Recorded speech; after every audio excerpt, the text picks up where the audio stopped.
5 দিনের রিমান্ডে সাবেক আইনমন্ত্রী আনিসুল হক। জানাবো ভিন্নমত প্রকাশকে নিরাপত্তা হুমকি, দেখতে হাসিনা সরকার। এদিকে আশুলিয়ায় গ্যাস লিকেজ থেকে বিস্ফোরণে দেয়াল ধস, দগ্ধ 5।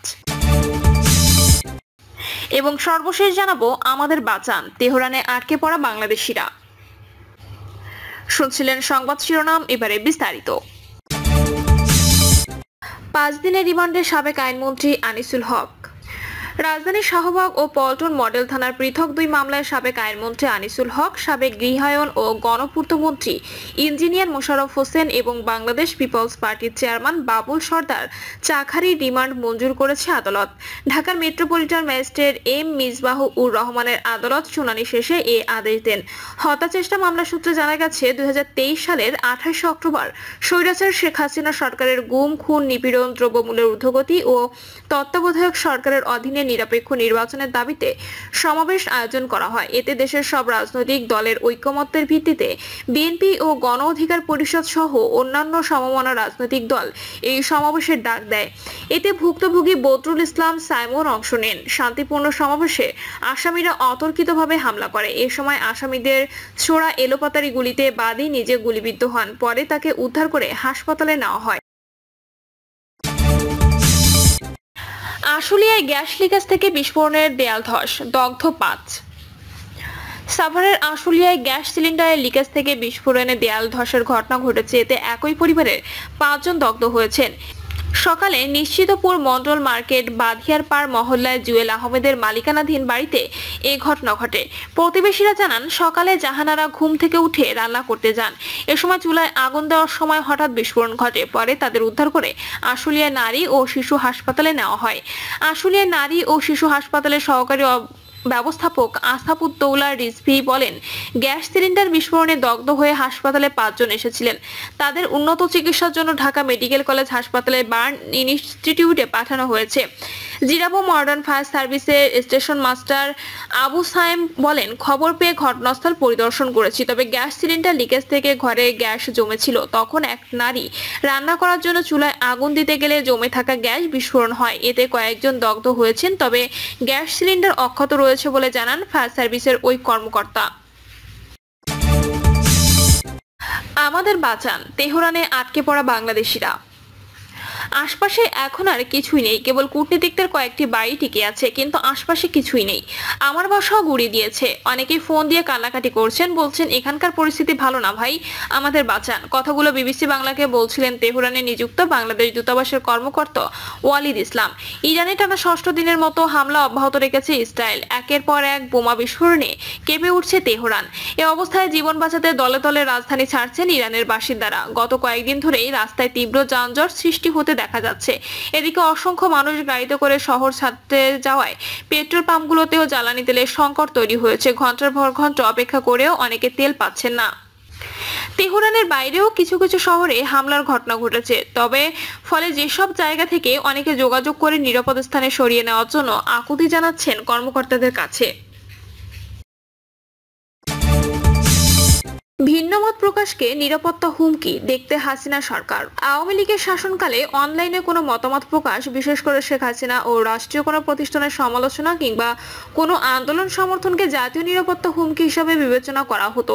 সন্ত্রাস বিরোধী আইন, ডিজিটাল নিরাপত্তা আইন এবং তথ্য ও যোগাযোগ প্রযুক্তি আইনের 57 ধারা ব্যবহার করে এসব ভিন্নমত প্রকাশকারীদের দমন করা হতো।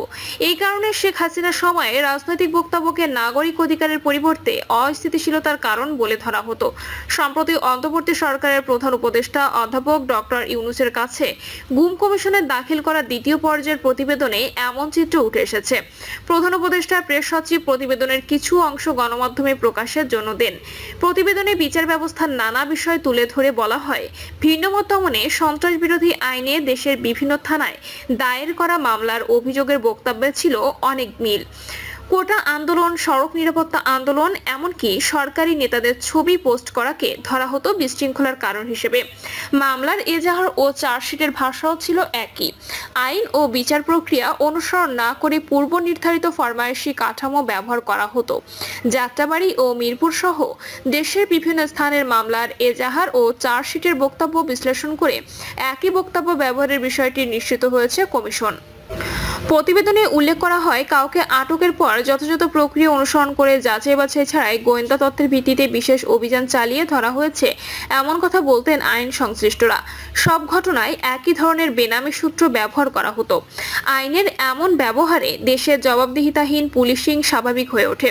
ওইসব অভিযোগের বক্তব্য এমন ছিল, সন্দেহভাজনরা আইন প্রয়োগকারী সংস্থার উপস্থিতি টের পেয়ে পালিয়ে যাওয়ার সময় তাদের গ্রেপ্তার করা হয়।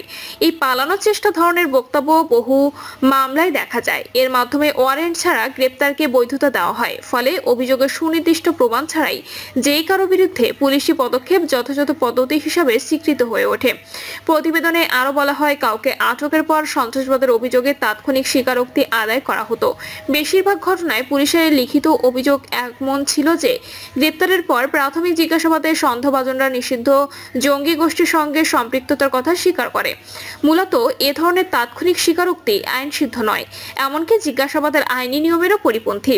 প্রতিবেদনে বলা হয়, ভিন্নমত দমনকারীদের আটকের পর জব্দ তালিকায় এবং চার্জশিটে ধর্মীয় বিভিন্ন পুস্তক ও নথিপত্রকে জঙ্গিবাদী সাহিত্য কিংবা সন্ত্রাসী কর্মকাণ্ডের চূড়ান্ত প্রমাণ হিসেবে দেখানো হতো। আইন শৃঙ্খলা বাহিনীর পক্ষ থেকে সবসময় দাবি করা হতো, গ্রেপ্তারের সময় ডজন ডজন জিহাদি সংশ্লিষ্ট নথিপত্র উদ্ধার করা হয়েছে। একটি ব্যাগ বা ড্রয়ারে সেগুলোকে রেখে জিহাদি পুস্তক ও নথিপত্র এমন টেমপ্লেট ব্যবহার করে গণমাধ্যমের সামনে হাজির করা হতো।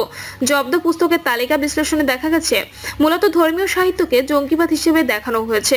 প্রতিবেদনে কমিশন উল্লেখ করে, দেশের কোথাও নতুন মামলা হলেও একই ধরনের স্ক্রিপ্ট ব্যবহার করা হতো।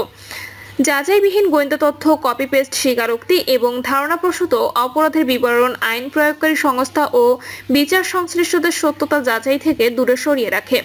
এ ধরনের কার্যক্রম মামলার বৈধতাকেও প্রস্তাবিত করে।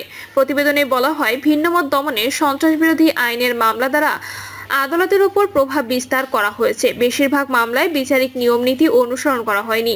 ন্যায় বিচারের পরিবর্তে ভুক্তভোগীদের চাপে রাখতে একটি দীর্ঘ সময় পর্যন্ত মামলাগুলো স্থগিত রাখা হয়। এ ধরনের দীর্ঘ আইনি প্রতিক্রিয়ায় বোঝা টানতে গিয়ে ভুক্তভোগীরা অর্থ, সুনাম এবং মানসিক ক্ষতির শিকার হন। আওয়ামী লীগ সরকার সন্ত্রাসবিরোধী আইনকে শুধু জাতীয় নিরাপত্তার হাতিয়ার হিসেবে নয়, বরং রাজনৈতিক বিরোধীদের বিরুদ্ধে রাষ্ট্র অনুমোদিত হয়রানির অস্ত্র হিসেবে প্রতিষ্ঠা করা হয়েছে। প্রতিবেদনে বলা হয়, কোনো মামলা পরিচালনায় ভুক্তভোগীর 7 লাখ টাকার মতো খরচ হয়েছে, যা ওই পরিবারের বার্ষিক আয়ের দ্বিগুণ। অর্থাৎ বেশিরভাগ পরিবার আইনি খরচ চালাতে গিয়ে 2 বছরের বেশি সময়ের আয় ব্যয় করেছেন। অনেকে ন্যায় বিচার পাওয়ার জন্য আরও বেশি খরচ করেছে, যা প্রায় 5 বা 6 বছরের আয়ের সমান। এর ফলে নিম্ন ও মধ্যম আয়ের পরিবারগুলো অনেক দুর্বল হয়ে পড়েছে। অনেক পরিবার সম্পদ বিক্রি করে ঋণ পরিশোধ করেছে, আবার অনেকে দীর্ঘস্থায়ী ঋণ চক্রের মধ্যে আটকা পড়েছে। গুমের কারণে শুধু আর্থিক ক্ষতি নয়, দীর্ঘমেয়াদী মানসিক ক্ষতির শিকার হয়েছে ভুক্তভোগীরা। 15 থেকে 16 বছর বয়সী এক কিশোরের বড় ধরনের মানসিক সমস্যা তৈরির বিষয়টি দেখেছেন কমিশন। এই তরুণকে নির্যাতনের পর তার কাছে প্রতিক্রিয়া জানতে চাওয়া হতো। কমিশন সুপারিশে বিচারকদের জন্য বিচারকার্য পরিচালনায় আপিল বিভাগের স্বতঃসিদ্ধ নিয়ম আমলে নেওয়ার কথা বলেছেন। এর ফলে দেশে মানবাধিকার পরিস্থিতির উন্নতি হবে এবং আইনের শাসন প্রতিষ্ঠার সহজ পথ হবে। তখন বিচারকরা কোনো ধরনের ভয় ও পক্ষপাতিত্ব ছাড়াই সব ধরনের নাগরিকদের উপর ন্যায় বিচার নিশ্চিত করতে পারবেন। প্রতিবেদনে বলা হয়, আইনের শাসনের জন্য নাগরিকদের মৌলিক অধিকার সুরক্ষা প্রয়োজন। যখনই কেউ আইনের কথা বলে, তাকে মৌলিক মানবাধিকার এবং মানবিক মর্যাদা নিশ্চিত করতে হবে। এর মাধ্যমে স্বাধীন বিচার বিভাগ বাস্তবায়ন নিশ্চিত হবে। বিচারকের প্রতি জনগণের আস্থার প্রসঙ্গে বলা হয়, এটা নির্ভর করে বিচারক কতটা ন্যায় বিচারের মান রক্ষা করে সততা ও দক্ষতার সঙ্গে বিচার কার্যক্রম পরিচালনা করেন। একজন বিচারকের উচিত প্রধানমন্ত্রী বা রাস্তার বিক্রেতা প্রত্যেকের মামলা সমানভাবে বিচার করা। বিচারকরা কেবল আইনের বিচারক নন, তারা আশার রক্ষকও। তাদের হাতে সামাজিক ভাঙন সারিয়ে তোলার এবং একটি প্রজন্মকে অনুপ্রাণিত করার ক্ষমতা। কমিশন প্রতিবেদনে উল্লেখ করে, বর্তমানে বাংলাদেশের সত্য ও জবাবদিহিতার ক্ষেত্রে একটি বড় বাধা হলো বলপূর্বক অন্তর্ধানের বিষয়টি নিয়ে অস্বীকারের স্বীকৃতি। আওয়ামী লীগ ধারাবাহিকভাবে গুম তথা বলপূর্বক অন্তর্ধানের পদ্ধতিগত অনুশীলনের অস্তিত্ব অস্বীকার করে এসেছে। 2024 সালের 5 আগস্ট ক্ষমতা পরিবর্তনের পরেও একই ধরনের অস্বীকারের রীতি চলছে। মূলত অনেক অপরাধী ক্ষমতায় অধিষ্ঠিত থাকায় গুম সংশ্লিষ্ট প্রমাণ ধ্বংস, প্রাতিষ্ঠানিক অসহযোগিতা, সম্ভাব্য সাক্ষীদের ভয় দেখানো এবং ভয়ের পরিবেশ তৈরি হয়েছে। যখন ভুক্তভোগীরা এগিয়ে আসেন তখন তাদের প্রকাশ্যে ও গোপনে হুমকি দেওয়া হয়। কমিশনের সদস্যরা আইনানুগ দায়িত্ব পালনকালেও নিরাপত্তা বাহিনীর দ্বারা বিভিন্ন ধরনের ভয়ভীতির সম্মুখীন হয়েছেন বলে উল্লেখ করা হয়েছে। প্রতিবেদনে আরো বলা হয়, বাংলাদেশের বিচার ব্যবস্থার সামনে এখন গুরুত্বপূর্ণ চ্যালেঞ্জ হলো হাজার হাজার বানোয়াট সন্ত্রাস বিরোধী আইনের মামলা নিষ্পত্তি করা। কেননা এই মামলার অনেকে ইতোমধ্যে বিচারে আটক ও নির্যাতনের শিকার হয়েছে। বিশেষজ্ঞ, ঊর্ধ্বতন ও পুলিশ, সামরিক, গোয়েন্দা কর্মকর্তাদের সঙ্গে কমিশন আলাপকালে একটি বিষয় স্পষ্ট হয় যে সন্ত্রাসবাদ দমনের উপায় হিসেবে সামরিকীকরণের পরিবর্তে প্রতিরোধ ও পুনর্বাসনের উপর জোর দেওয়া দরকার। প্রিয় দর্শক, এই ছিল এখনকার সর্বশেষ সংবাদ আপডেট। সব সংবাদ পেতে চ্যানেলটি সাবস্ক্রাইব করে বেল আইকনটি ক্লিক করে রাখুন।